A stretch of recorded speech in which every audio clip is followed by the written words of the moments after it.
الأعزاء إلى هذا العدد الجديد من برنامج الجزائر هذا المساء. قديما كان يقال إذا أردت أن تقتل قضية فشكل لها لجنة تحقيق. الآن إذا أردت أن تقتل قضية فاعقد لها جلسات نقاش مثل تلك التي ينظمها الاتحاد الجزائري لكرة القدم هذين اليومين. قد يكون خير الدين زطشي هو أكثر مسؤول في الجزائر ارتبط بفضائح في المدة الأخيرة، حتى أنه حطم جميع الأرقام القياسية في تلك الفضائح ولم يترك شيئا لمن سيأتي بعده.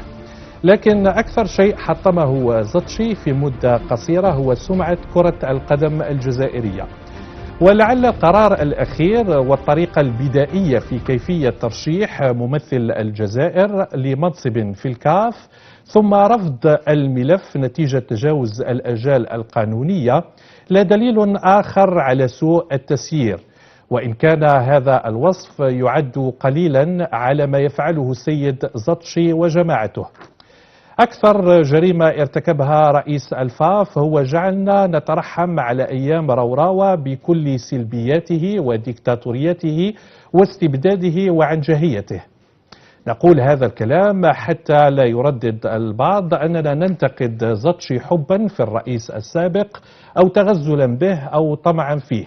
زطشي وفي الفضيحة الجديدة لترشح الجزائر في الكاف لم يرسل بملف ممثلها الوحيد بشير ولدزميرلي، فوجد هذا الأخير نفسه منسحبا قبل أن يترشح ومبعدا قبل أن ينافس وخارج السباق حتى من قبل أن ينطلق. ورغم أن ولدزميرلي هو نائب زطشي ورجل أعمال معروف وصديق لروراوة ومحسوب على الأرندي وحصل على موافقته بالترشح من الوزير ولدعلي، إلا أن كل ذلك لم يشفع له من أجل التنافس على المنصب والترشح له حتى لا نقول الفوز به. هذا الوضع يصح معه وصف الفضيحة أو التبهديلة، أو بتعبير لغوي دقيق وصف الاستقالة. إنهم مستقيلون وإن كانوا في مناصبهم، مستقيلون عن الجدية والتسيير الاحترافي، ومستقيلون عن الشفافية، ومستقيلون عن التواصل مع الشعب، ومستقيلون عن الانضباط والصرامة. ثم يأتي الجميع ليتساءل أين الخلل؟ لكنهم جميعا يعرفون الإجابة: الخلل في زطشي وفي الزطشنة التي أصابت الكرة الجزائرية. زطشي الذي لم يحسن حتى تدبير مباراة ودية للخضر، وتحول لقاء الإمارات الملغى إلى فضيحة، حيث لا يوجد منتخب كان يجهل لقاءه المقبل مع منتخب آخر ثم يجهل الإلغاء بعدما استدعى ناخبه الوطني اللاعبين لتربص مغلق. من يحاسب زطشي على تضييع فرصة ثمينة على الفاف قصد استعادة شيء من وزن الجزائر على المستويين القاري والدولي بعدما غاب عن الاجتماعات الأخيرة في الاتحاد، اتحاد شمال إفريقيا لكرة القدم التي جرت في تونس، وكذا غيابه المتوقع عن الجمعية العامة الانتخابية التي ستكون في العاصمة السعودية الرياض يوم 20 ديسمبر المقبل، والتي ستشهد حضورا كبيرا ومميزا لرئيس الاتحاد الدولي لكرة القدم ورئيس الاتحاد الإفريقي الملغاشي أحمد. بأي وجه سيحضر زطشي اجتماع الكاف في مصر يومي 19 و20 ديسمبر المقبل؟ ولماذا يحضره أصلا وهو الذي كان من المفترض أن ينوب عنها محفوظ قرباج؟ تذكرنا زطشي لا يحب قرباج وقرباج لا يحب زطشي، واتطفرت في كرة القدم الجزائرية. مصير هذه الكرة بات محددا في مشاعر زطشي وفي مؤامرات روراوة وفي ارتجالية قرباج وتخبط رؤساء النوادي وفساد الحكام وعنف الجمهور واستقالة الوزير من المتابعة. بعد الفاصل.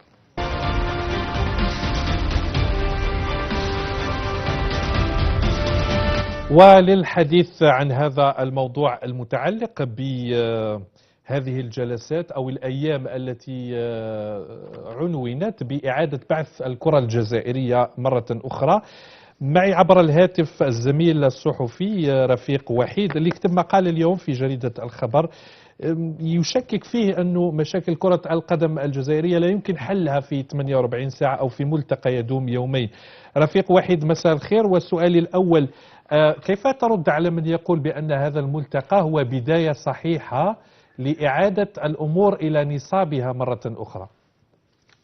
بل العكس، هو بداية خاطئة، بداية متعثرة، لأن هناك عدة نقائص سبقت المنتدى. ثم يجب أن نعترف بأن حل مشاكل الكرة الجزائرية التي تضرب بجذورها منذ نصف قرن تقريبا يحتاج إلى مزيد من الوقت، ليس في يومين فقط. ثم إن هناك يعني توصيات خرجنا بها قبل 23 سنة في عهد الرئيس السابق للاتحادية المرحوم رشيد حضايق، ولم يتم تجسيدها. اليوم يجب أن تعترف الاتحادية بأن المشكل ليس في تشخيص مرض الكرة الجزائرية لأن الداء معروف، إنما في طريقة معالجة هذا الداء، في كيفية تجسيد التوصيات التي سيخرج بها المجتمعون غدا، في الآليات، في الميكانيزمات، في المال، في الكفاءات، في الهياكل الرياضية، في الإرادة السياسية لتطبيق هذه التوصيات. هذا ما يجب أن يخرج به المجتمعون اليوم وغدا خلال هذا المنتدى. طيب رفيق وحيد، عندما يقول زطشي في خطابه اليوم أو يشكر الرئيس بوتفليقة ويؤكد على أن هذا الملتقى ربما جاء في إطار سياسته لدعم كرة القدم الجزائرية، حكى أيضا على الإعانات المالية الكبيرة وفي ظل المشاكل والفضائح الكثيرة التي تلاحق فترة تسييره، هل يريد أن يبعث برسالة بأنه لا يزال محل ثقة، وبالتالي مثل ما قال هو في خطابه دعونا من الكلام ولنتجه إلى الأفعال وإلى تقديم البدائل؟ ما رأيك؟ ربما يريد أن يوجه رسائل مشفرة لخصومه، هذا أمر وارد جدا، لكن عليه أن يعلم بأن إجراء المنتدى تحت الرعاية السامية لرئيس الجمهورية هي مسؤولية كبيرة، لأن الاتحادية مطالبة اليوم بالخروج بنتائج يعني حقيقية قادرة على إخراج الكرة الجزائرية من النفق المظلم، لكن عليه أيضا أن يعترف بأن المشكل في طريقة التطبيق وليس في تشخيص المرض. عليه أن يعلم في البداية بأن يعني إعادة بعث أو إعادة تجديد الكرة الجزائرية ينطلق من الاتحادية نفسها. لا يمكن أن نصحح عورات الكرة الجزائرية بإدارة هاوية، بإدارة باتحادية عجزت حتى على إرسال يعني ترشح بشير والزميل لوظيفة المكتب الفيدرالي المكتب التنفيذي للكاف في الآجال القانونية. اتحادية عجزت حتى على إرسال الدعوات في الآجال المحددة للأشخاص المعنيين بحضور الندوة، أرسلت عن طريق الإيميل في آخر لحظة 48 ساعة قبل بداية السيمبوزيوم. إدارة يعني عجزت حتى على تطبيق القوانين وقانونها الأساسي. إدارة فاقدة للأهلية، مكتب فيدرالي في حرب أهلية بين عديد من الأعضاء. البداية يجب أن تكون من الاتحادية، على الاتحادية أن تكون أولا محترفة قبل أن تنصب نفسها مسؤولة على طريقة يعني إيجاد الحلول للكرة الجزائرية. ولكن هذه الإدارة كما تقول التي تعاني من سوء التسيير وتلاحقها الفضائح الآن ليس على المستوى المحلي فقط وإنما المستوى القاري، يبدو بأنها لا تزال تحظى بدعم يعني الوزير على الأقل شكليا، الوزير ولد علي يبدو بأنه لا يزال يدعم السيد زطشي، وفيما يبدو بأنه طويت فضيحة ترشح ولد زميرلي إلى منصب الكاف. هل تعتقد بأن زطشي يعني ما يزال يمتلك الوقت لتصحيح هذه الأخطاء التي ارتكبها؟ لا أعتقد أنه شوف، هي البداية كانت متعثرة يوم 20 مارس، يعني لا أريد العودة كثيرا إلى الوراء، لأن في ذلك يعني سأتطرق لعدة نقاط، لكن أكتفي بالقول بأن تنصيب زوتشي أصلا على رأس الاتحادية لم يتم بطريقة ديمقراطية، تم فرضه من طرف وزير الشباب والرياضة وكلنا يعلم ذلك. ثم إن اختيار أعضاء المكتب الفيدرالي للرئيس زوتشي تم على مستوى الوزارة. إذا زوتشي لم يختار بنفسه الأعضاء الذين يعمل معهم على مستوى المكتب الفيدرالي. تعلمون جيدا أن اليوم مشكلة عدة أعضاء في المكتب الفيدرالي هو الاستحواذ على مقاليد الحكم أو الاقتراب من مصدر القرار على مستوى الاتحادية.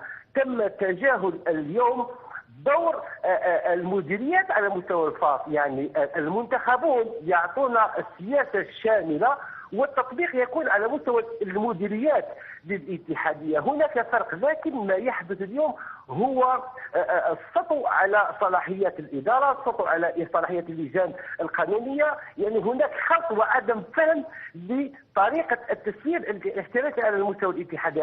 عندما يفهم زوتشي وأعضاء المكتب الفيدرالي كيف ما هو التسيير الاحترافي للفاص، يمكننا أن نقول اليوم بأننا وضعنا الخطوة الأولى في طريق تصحيح أو معالجة داء الكرة الجزائرية. لذلك اليوم أعود وأقول 48 ساعة ليست كافية، سنخرج بتوصيات يقال من خلالها هذا هو مشكل الكرة الجزائرية، المشكل في التكوين، المشكل في الهياكل الرياضية، في ضعف التحكيم، في الرشوة، في العنف، في المخدرات، في إدارة فاشلة ربما.